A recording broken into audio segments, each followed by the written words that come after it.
Hello दोस्तों, कहानियों का दौर चैनल में आपका स्वागत है। आज की कहानी है एहसास। तो चलिए कहानी शुरू करते हैं। 5वीं कक्षा में पढ़ रही रूहानी बहुत ही सरल स्वभाव की लड़की थी। उसकी टीचर सभी बच्चों को हमेशा एक दूसरे की मदद करने के लिए कहती थी। घर पर उसकी मम्मी भी हमेशा उसे सिखाती, रूहानी बेटा, हमें सभी की मदद करनी चाहिए।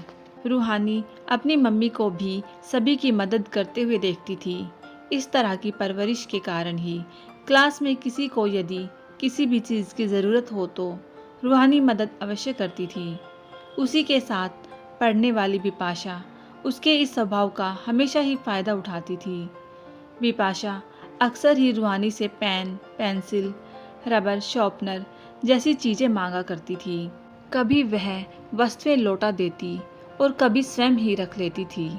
इस बात से बिपाशा की मम्मी अनजान थी, क्योंकि बिपाशा घर जाते ही वह वस्तुएं कहीं छुपा भी देती थी। लंच ब्रेक में अक्सर वह रूहानी के पास आकर बैठ जाती। यदि उसकी पसंद की कोई खाने की चीज़ दिख जाए तो उठाकर खा लेती। फिर वह यह नहीं सोचती कि रूहानी क्या खाएगी। रूहानी अपने सरल स्वभाव के कारण कभी उसे मना नहीं कर पाती थी। वह ना तो टीचर से शिकायत करती और ना ही घर पर अपनी मम्मी को कुछ बताती थी। घर पहुंचते ही कई बार वह अपनी मम्मी से कहती, मम्मी बहुत ज़ोर से भूख लगी है, कुछ खाने को दे दो, मम्मी जल्दी करो ना। कई बार रूहानी की मम्मी अनामिका हैरान हो जाती और सोचती, इतनी तेज़ भूख कैसे लग सकती है, मैं तो टिफ़िन में कितना स्वादिष्ट और कितना कुछ भेजती हूँ। जब अनामिका उसे खाना देती तो वह इस तरह जल्दी जल्दी खाने लगती मानो उसने कब से कुछ खाया ही नहीं हो। अनामिका को धीरे धीरे शक होने लगा कि शायद कोई बच्चा रूहानी का टिफ़िन खा लेता है, और लगता है इस बात से उसकी टीचर भी अनजान है। हर हफ्ते 2 हफ्ते में उसके रबर, पेंसिल, शार्पनर भी तो गायब हो जाते हैं। अनामिका ने एक दिन रूहानी से पूछा, रूहानी बेटा, तुम्हारे रबर पेंसिल कहाँ चले जाते हैं? मैं तो कितनी बार नए नए लाकर रखती हूँ, फिर गायब हो जाते हैं। और तुम्हारा खाना कोई और खा लेता है क्या? नहीं मम्मी, कोई नहीं खाता, मैं ही खाती हूँ। अनामिका के कई बार पूछने पर भी रूहानी ने कभी बिपाशा की शिकायत नहीं करी। वह तो उसे अपनी दोस्त समझती थी। अनामिका ने एक दिन रूहानी की टीचर को फ़ोन लगाकर उन्हें सारी बातों से अवगत कराया।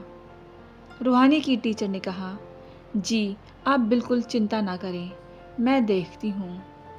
सब बच्चे साथ बैठकर अपना टिफ़िन खाते हैं, पास पास बैठते हैं, इसलिए मेरा कभी ध्यान नहीं गया।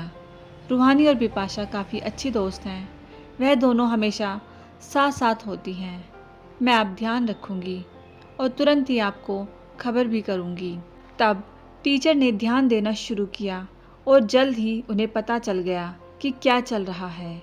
वह देख रही थी कि बिपाशा कितने प्यार से रबर पेंसिल रूहानी से मांग कर लेती है और फिर वापस भी नहीं करती। टिफ़िन भी वह कई बार खा लेती है और रूहानी कुछ नहीं कहती, बस चुपचाप देखती रह जाती है। टीचर को अब पता चला कि दोस्ती की आड़ में बिपाशा क्या कर रही है। हालांकि वह भी छोटी बच्ची ही थी, किंतु उसके कदम गलत दिशा की ओर जा रहे थे, अतः उसे रोकना भी बहुत ज़रूरी था। रूहानी का भी इस तरह का स्वभाव सही नहीं था कि मदद के नाम पर कोई इस तरह से फ़ायदा उठाता रहे और वह चुप रहे।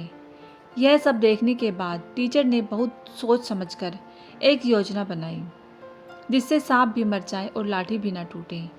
टीचर ने अपनी क्लास में कहानी प्रतियोगिता रखी।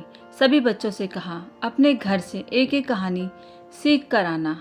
क्लास के एक युवान से उन्होंने कहा, युवान, तुम्हें कहानी मैं दूंगी, तुम मेरी लिखी हुई कहानी याद करके आना।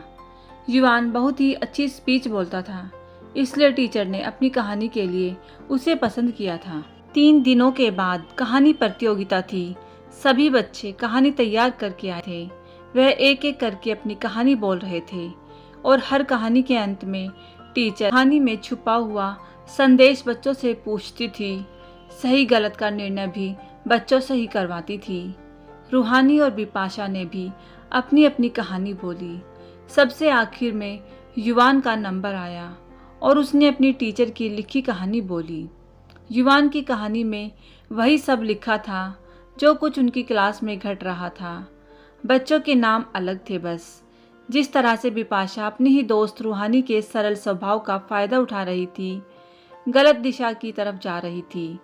कुछ इसी तरह की कहानी युवान ने अपने अनोखे अंदाज में सुनाना शुरू किया। पूरी क्लास में सभी बच्चे ध्यान से कहानी सुन रहे थे। किसी भी बच्चे को कोई आइडिया नहीं था कि यह कहानी उन्हीं की क्लास में हो रही घटना का जीता जागता उदाहरण है।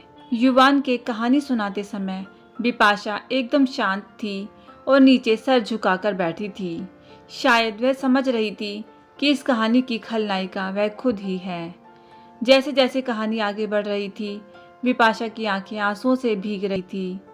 टीचर का ध्यान बिपाशा की तरफ ही था। वह उसके हाव भाव देख रही थी कि उस पर क्या असर हो रहा है।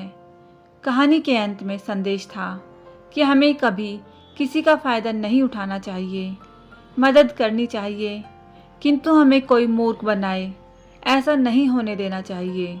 जब कहानी खत्म हुई तब टीचर ने बच्चों से एक प्रश्न पूछा। अच्छा बच्चों बताओ, यदि ऐसा बच्चा तुम्हारी क्लास में हो तो क्या तुम उस बच्चे से दोस्ती करना पसंद करोगे?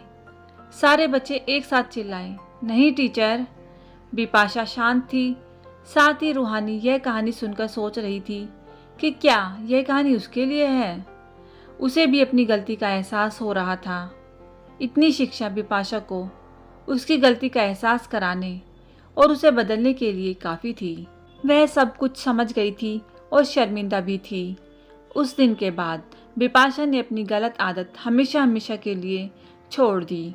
वह शेयरिंग करना भी सीख गई। यह सारी बातें टीचर ने अनामिका को बताई। अनामिका ने उन्हें धन्यवाद देते हुए कहा, अरे वाह, आपने तो दोनों बच्चों को सही रास्ता दिखा दिया। रूहानी की मम्मी बहुत खुश थी। वह सोच रही थी कि रूहानी की टीचर का यह तरीका कितना असाधारण, कितना प्रशंसा करने योग्य था। ना डांटा, ना उसके घर पर शिकायत की, ना उसे सबके सामने शर्मिंदा किया। सिर्फ एक कहानी से उन्होंने उस बच्ची को बदल दिया, साथ ही रूहानी को भी। यह होती है एक अच्छे शिक्षक की पहचान। बच्चे के मन को उन्होंने समझा और एक मनोचिकित्सक की तरह उसकी गलतियों को उसे एहसास कराते हुए कहानी के द्वारा उसे सही रास्ता भी दिखा दिया।